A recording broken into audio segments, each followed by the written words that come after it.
నమస్తే తెలంగాణ ప్రజలు. మన రాష్ట్ర ముఖ్యమంత్రి సీఎం రేవంత్ అన్నను ఒక విజనరీగా ఎందుకు పిలుస్తారంటే ఆయన నేటి తరం గురించి కాకుండా రేపటి తరం గురించి, రేపటి భావి భవిష్యత్తుల గురించి ఆలోచించే నాయకుడు మన రాష్ట్ర ముఖ్యమంత్రి. ఒక కులం పేరు మీదనో, మతం పేరు మీదనో, వర్గం పేరు మీదనో, ప్రాంతం పేరు మీదనో ఆలోచన చేసే నాయకుడు కాదు. తనకు అడ్డుగోడలు లాంటివి కాదు. తను జనాల మనసును గెలిచి జనాల హృదయాల్లో నిలిచిన నాయకుడు మన రాష్ట్ర ముఖ్యమంత్రి రేవంత్ రెడ్డి గారు. రాష్ట్ర ముఖ్యమంత్రి రేవంత్ అన్న తీసుకునే నిర్ణయాలు దేశ ప్రయోజనాల దృష్టిలో పెట్టుకొని తీసుకునే నాయకుడు సీఎం రేవంత్ అన్న.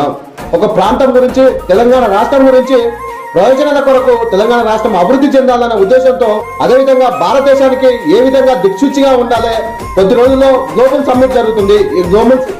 ఈ గ్లోబల్ సమ్మిట్ లో ఎంతో మంది మేధావులు, విద్యావంతులు, ప్రపంచ ప్రఖ్యాతగాంచిన మేధావులు, ఎంతో మంది కవులు, కళాకారులు, అదేవిధంగా లీడర్లు ఎంతో మంది గ్లోబల్ సమ్మిట్ లో పాల్గొననున్నారు.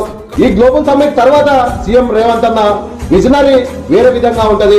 అదేవిధంగా ఆ గ్లోబల్ సమ్మిట్ లో పాల్గొన్న ప్రతి ఒక్కళ్ళు సీఎం రేవంత్ రెడ్డి గారిని ప్రశంసించే విధంగా సీఎం రేవంత్ రెడ్డి గారి ఈ 2 సంవత్సరాల పాలన సాగింది. అదేవిధంగా భవిష్యత్ 8 సంవత్సరాల పాలనను దృష్టిలో పెట్టుకొని సీఎం రేవంత్ రెడ్డి గారు నిర్ణయాలు విజనరీ ఎన్ని ఆలోచన పరంగా సీఎం రేవంత్ రెడ్డి గారు 8 సంవత్సరాలను దృష్టి పెట్టుకొని తెలంగాణ రాష్ట్రాన్ని పాలిస్తున్నారు.